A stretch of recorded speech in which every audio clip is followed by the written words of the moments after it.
되었습니다. 그래서 올 한 달 동안은 감사라는 주제로 설교를 좀 하려고 그럽니다.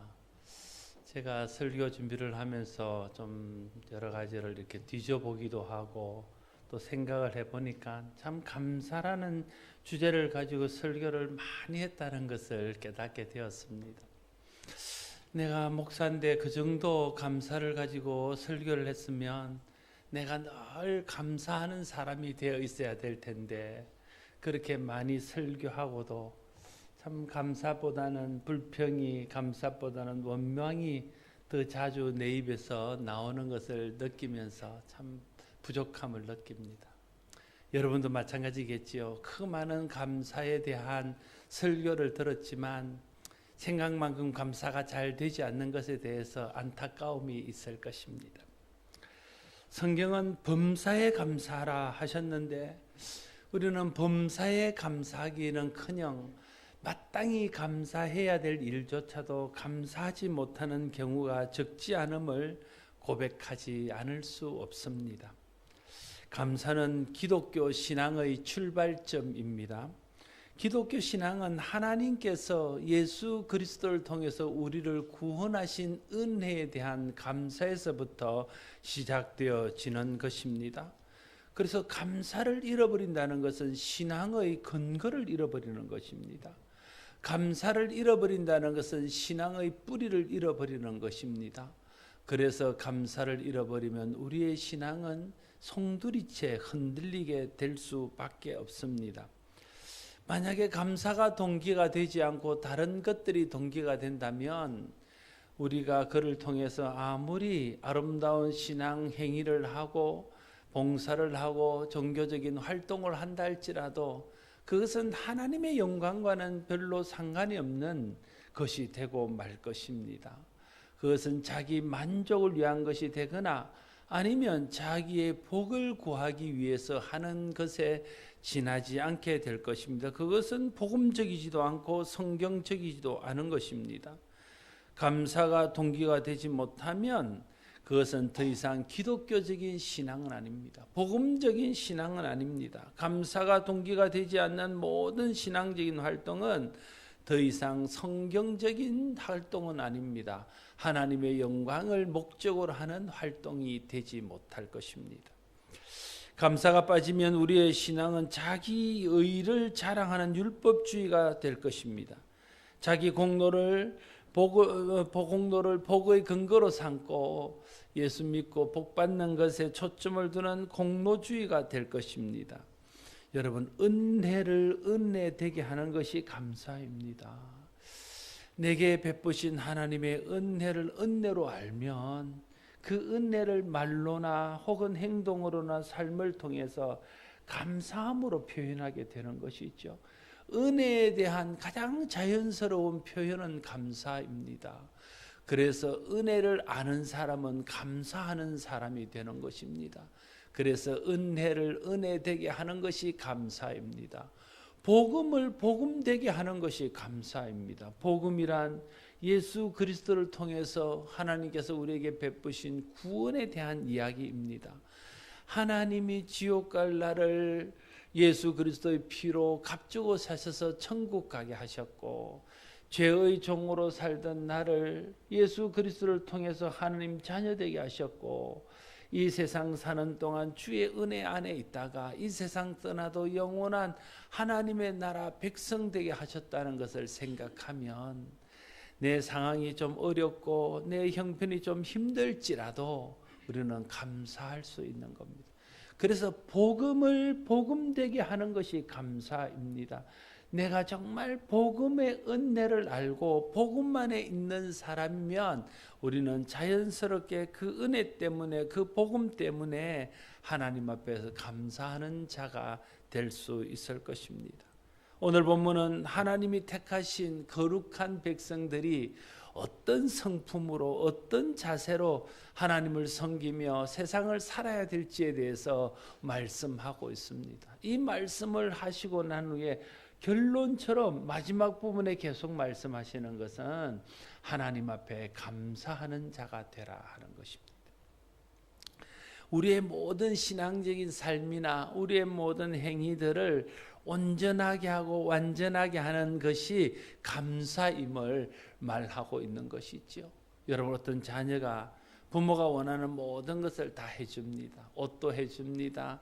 좋은데 여행도 보내줍니다. 맛있는 것도 사줍니다. 그러나 부모에 대한 감사하는 마음이 전혀 없습니다. 그 감사하는 마음이 없이 그저 하는 것들은 다 의도가 불순한 뭔가가 있는 겁니다. 재산을 노리거나 아니면 다른 사람의 시선을 의식하거나 뭐 그런 것들이 있는 것이지요. 그래서 부모가 그러한 것들을 받지만 감사하는 마음 없이 진심으로 부모의 은혜에 감사해서 하는 마음으로 하는 것이 아닐 때는 그것이 내게 어떤 감동이나 감격을 주지 못한다는 거예요.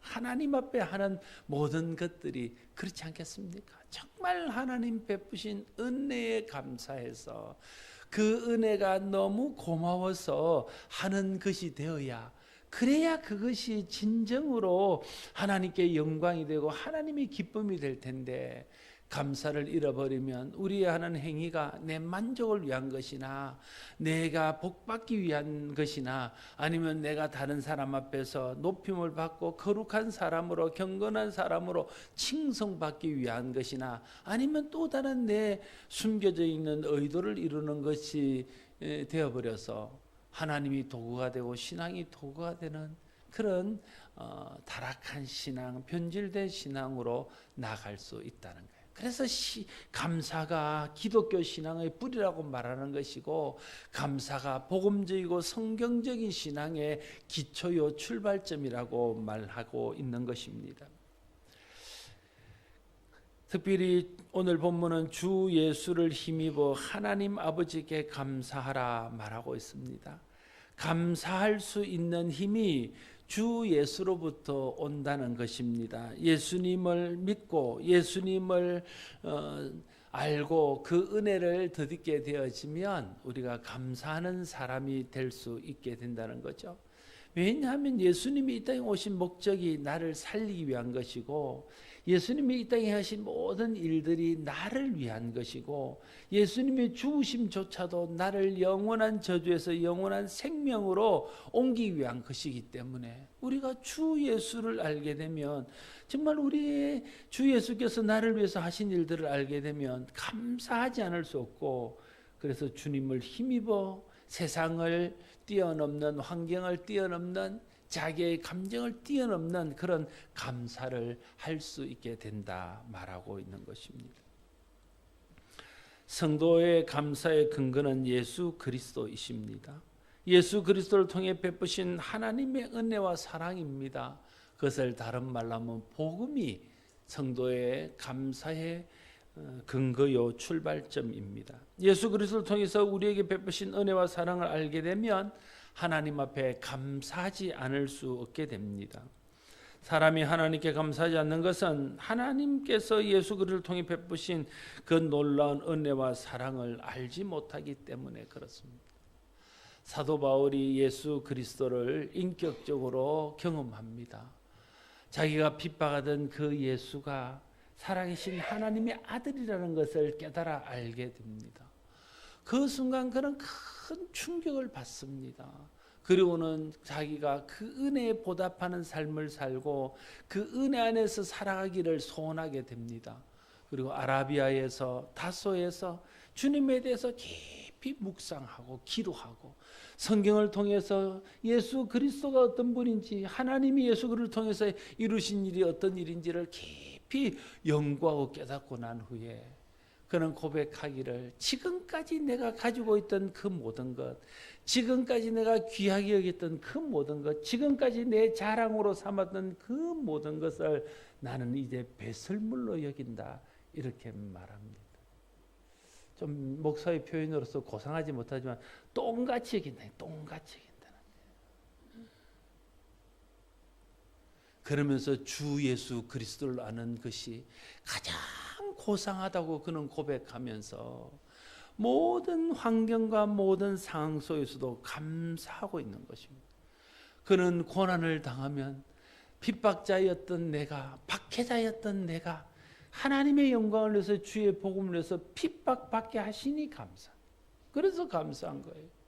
하나님이 자기의 가시를 주시니까 처음에는 그 가시의 의미를 깨닫지 못하다가 가시가 자기를 자만하지 못하게 하고 자기를 높이지 못하게 하고 오직 하나님의 영광을 드러내게 하기 위한 목적으로 주신 것이라는 것을 깨달아지고 난 후에 가시조차도 자기 삶과 사역의 가장 큰 걸림돌인 가시조차도 감사할 수 있는 사람이 되었다 하는 것입니다.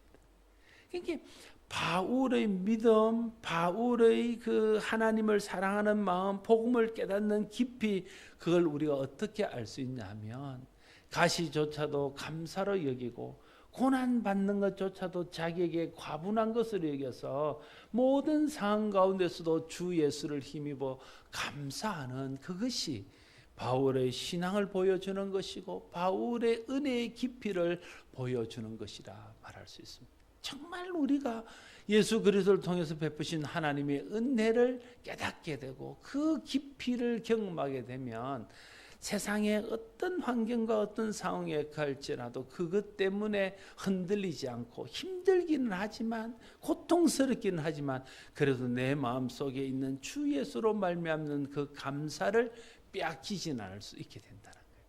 그래서 오늘 본문은 주 예수를 힘입어 하나님께 감사하라 이렇게 말하고 있습니다. 만약에 여러분에게 하나님이 여러분에게 주신 물질적인 복을 힘입어 하나님께 감사하라 그러면 여기 있는 사람의 태반은 하나님께 감사할 수 없습니다. 여러분이 타고난 환경으로 인해서 하나님께 감사하라 그러면 여러분 중에 많은 사람은 감사는커녕 불평과 원망할 수밖에 없는 사람들이 많습니다.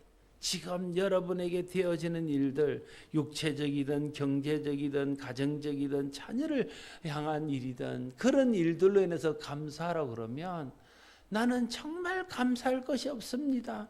나는 감사가 아니라 원망밖에 할 수밖에 없습니다. 이렇게 말할 수 있는 사람이 여기에 부지기수로 있다는 거예요. 그래서 주님은 말하는 거예요. 그것은 진정한 감사의 조건이 아니다. 그것은 잠깐 있다가 말 이 세상에서 일어나는 일들이고 그것 또한 지나갈 일들이라는 거예요.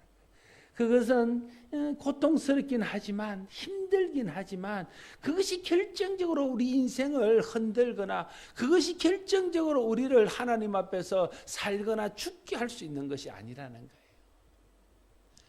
정말 우리가 감사할 수 있는 것은 주 예수 그리스도를 통해서 베푸신 구원의 은혜입니다. 다시 바꾸어 말하면 내가 예수를 알지 못한다면 내가 아무리 많은 것을 가졌을지라도 이 땅에서 모든 것들이 완벽하고 이 땅에서 되어지는 일들이 완벽하다 할지라도 그 사람은 감사할 수 없는 사람입니다. 왜냐하면 이 세상, 안개 같은 세상, 이 화살처럼 지나가는 세상, 이 나그네 같은 세상, 이 행인 같은 세상을 금방 지나고 나면 그리고 나면 그들은 지옥의 영원한 형벌이 있기 때문에 어떻게 그들이 감사할 수 있겠냐는 거예요. 그래서 복음 아니면 아무리 좋은 것도 감사할 수 없습니다. 몇 해 전에 제가 추수감사주일날 이병철 회장의 그 마지막 그 의문, 인생에 대한 의문에 대한 그런 비디오를 한번 같이 본 적이 있습니다. 그 많은 것을 다 누리고 세상에서 그를 부를 때 사람들은 옛날에 어른들이 돈병철이라고 부르다. 얼마나 돈이 많은 돈병철이라고 부르다. 그랬던 사람도 자기의 인생이 쉬 지나고 난 후에 내 인생의 의미는 무엇인지, 나는 어디서 와서 어디로 가는지, 내가 죽고 난 후에는 어떻게 될지 그에 대한 문제가 해결되지 못하니까 두려워하고 불안해하고 인생의 의문을 가지고 사는 것 아닙니까? 진짜 감사는 이 땅에 잠깐 있다가 없어질 것에 의해서 결정되지 않습니다. 정말 감사는 내가 잠깐은 힘들지만 잠시는 어렵지만 영원한 하나님 나라에서 누릴 것에 대한 것의 감사, 그것이 범사에 감사할 수 있는 근거이고 모든 환경 속에서도 하나님 앞에 감사할 수 있게 할 것입니다. 에베소서 5장 18절에서 20절은 이렇게 기록합니다. 술 취하지 말라. 이는 방탕한 것이니 오직 성령의로 충만함을 받으라. 시와 신령한 찬송과 신령한 노래들로 서로 화답하며 너희의 마음으로 주께 노래하며 찬송하며 범사에 우리 주 예수 그리스도의 이름으로 항상 아버지 하나님께 감사하며 이렇게 여기서도 범사에 우리 주 예수 그리스도의 이름으로 항상 아버지 하나님께 감사하라는 거예요. 그렇게 할 수 있는 근거는 성령 충만을 받아야 된다. 성령 충만을 받을 때에 우리 주 예수 그리스도로 말미암아 세상의 그 어떤 것이 아니라 우리 주 예수 그리스도로 말미암아 항상 범사에 하나님께 감사하는 자가 될 수 있음을 말하고 있는 겁니다.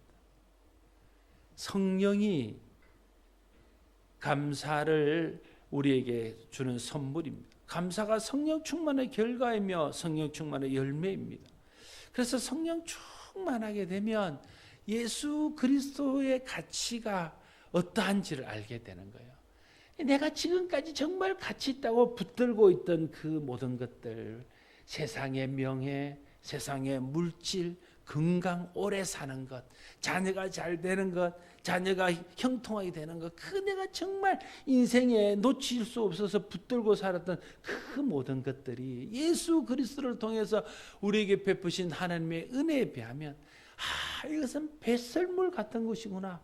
그걸 깨달아 알 수 있게 된다. 그걸 알게 하시는 분이 성령님이시다는 거예요. 성령 충만하게 되면, 성령이 내 마음을 다스리게 되면, 내가 성령의 지배 아래 들어가면 성령을 통해서 예수 그리스도를 알게 되고 하나님의 은혜와 사랑을 알게 되고 구원의 가치를 알게 되고 구원받은 자가 누리는 복이 어떤 것인지를 알게 되어져서 세상 것 때문에, 환경 때문에, 내가 눈앞에 닥치는 것 때문에 감사를 잃어버리는 일이 없도록 우리를 붙들어 주신다는 거예요. 그래서 우리가 성령 충만해야 됩니다.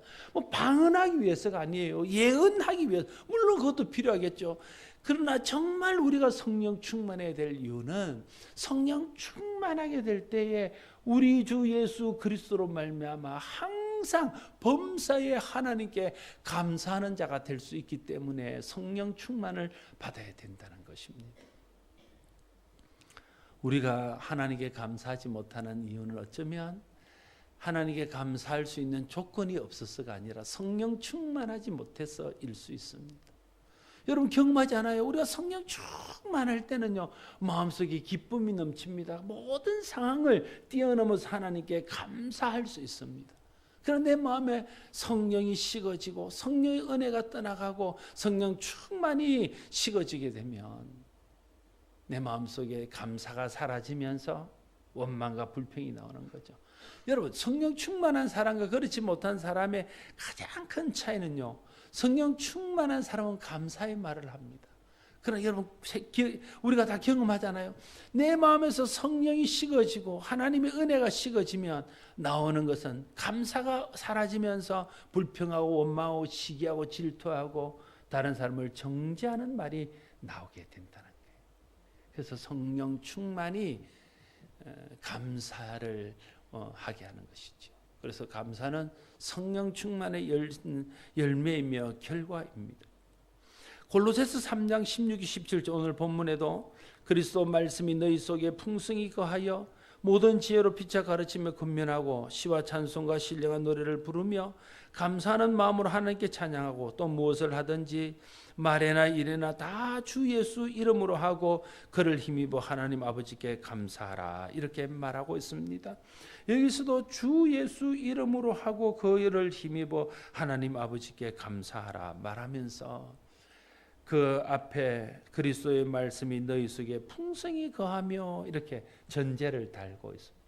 하나님 말씀이 우리 속에 풍성해지면, 다시 말해서 말씀이 충만해지면 우리 속에서 주 예수 그리스도로 말미암아 그를 힘입어 하나님께 감사할 수 있게 되어진다는.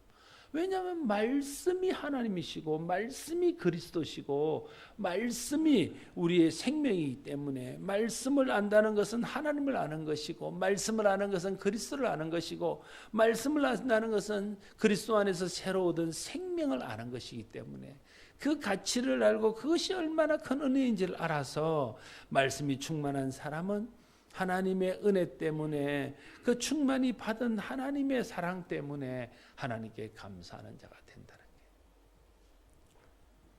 다윗 같은 이는 많은 어려움과 환난을 겪으면서도 하나님의 말씀을 통해서 하나님의 사랑, 하나님의 은혜를 깨닫고 난 후에 하나님께서 내게 베푸신 이 모든 은혜를 무엇으로 감사할까? 이렇게 그는 늘 하나님 앞에 감사할 조건을 찾고 있습니다.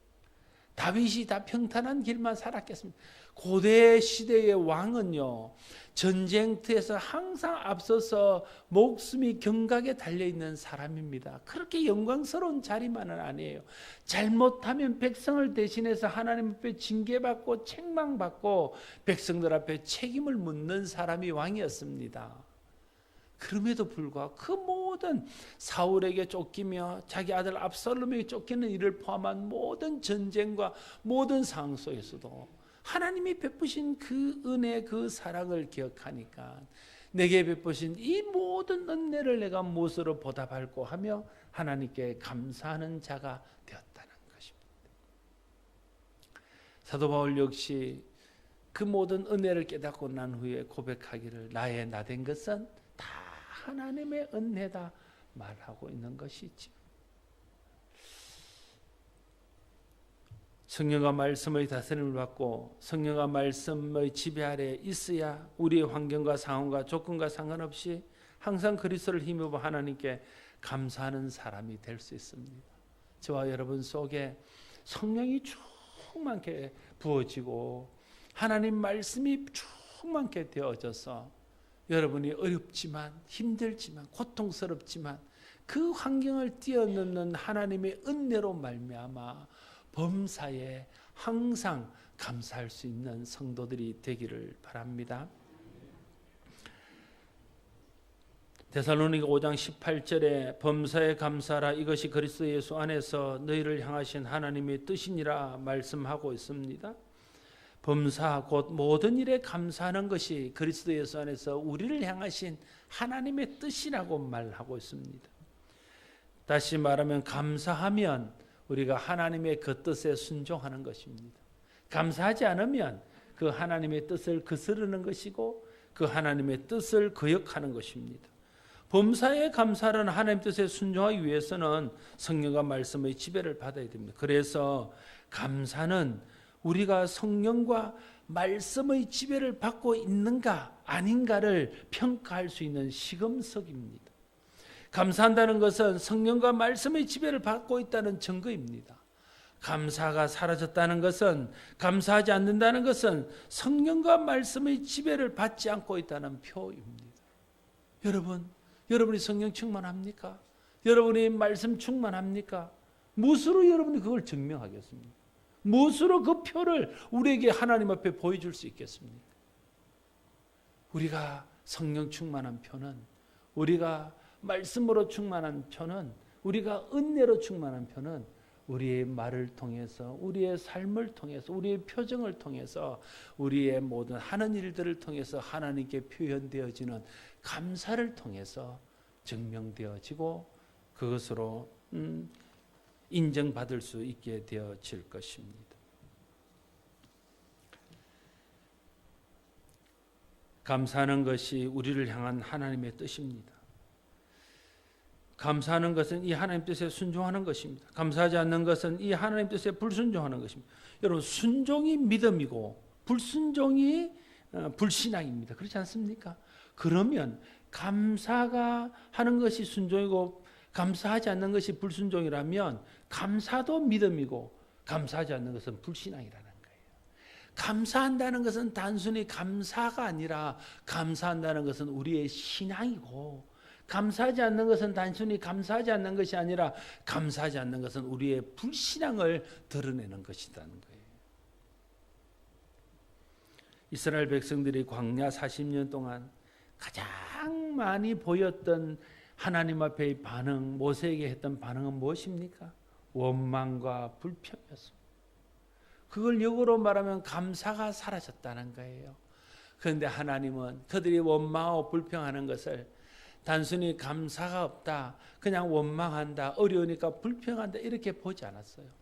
하나님에 대한 믿음이 없다고 보는 거예요. 하나님을 신뢰하지 않는다고 보는 거예요. 하나님을 버렸다고 보는 거예요. 정말 하나님이 애굽을 10가지 재앙으로 제압하고 모세를 통해서 홍해를 건너게 하고 그들에게 물을 주고 반석에서 물이 나게 하고 만나와 메추라기 주시는 하나님의 능력, 하나님의 선하심, 하나님의 사랑과 은혜를 알았더라면 그들이 좀 어렵다고 그렇게 원망하지 않아야 됩니다. 저들이 좀 힘들다고 그렇게 불평하지 않을 거라. 그런데 그들이 불평하고 원망하고 감사하지 못하는 것은 그런 하나님의 능력을 의심하고 그런 하나님의 은혜와 선하심을 믿지 못하는 결과였다고 말하면서 그들을 책망하고 있는 것입니다. 사랑하는 성도 여러분, 환경만 보고 상황만 보면 도저히 감사할 수 없을 때가 너무 많습니다.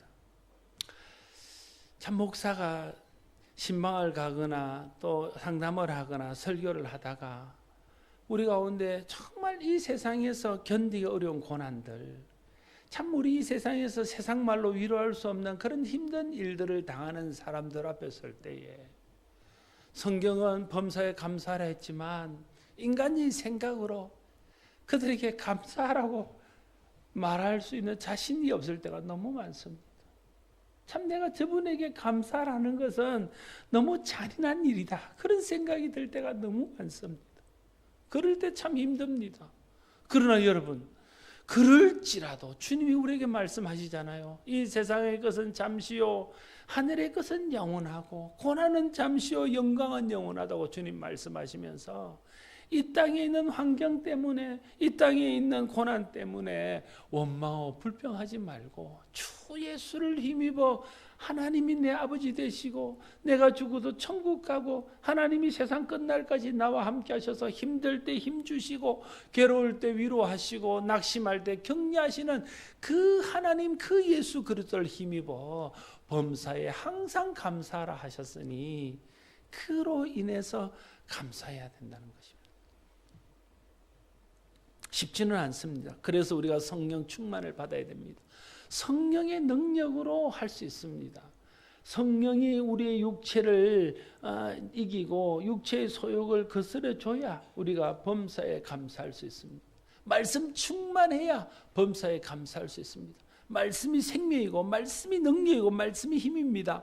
말씀이 나를 붙들고 내가 말씀의 지배를 받을 때에 환경을 뛰어넘고 내 모든 감정을 이겨서 범사에 항상 감사하는 자가 될 수 있습니다. 그래서 감사는 믿음으로 하는 겁니다. 의인은 믿음으로 사는 거예요. 그렇지 않습니까? 우리가 이 세상 무엇으로 삽니까? 의인은 믿음으로 사는 것입니다. 믿음으로 눈앞에 보이는 것으로 사는 것이 아니라 당장 되어지는 것으로 사는 것이 아니라 다른 사람들과 비교하면서 사는 것이 아니라 하나님 바라보고 하나님 내게 베푸신 은혜를 생각하면서 의인은 믿음으로 사는 것입니다. 그래서 감사는 믿음의 열매입니다.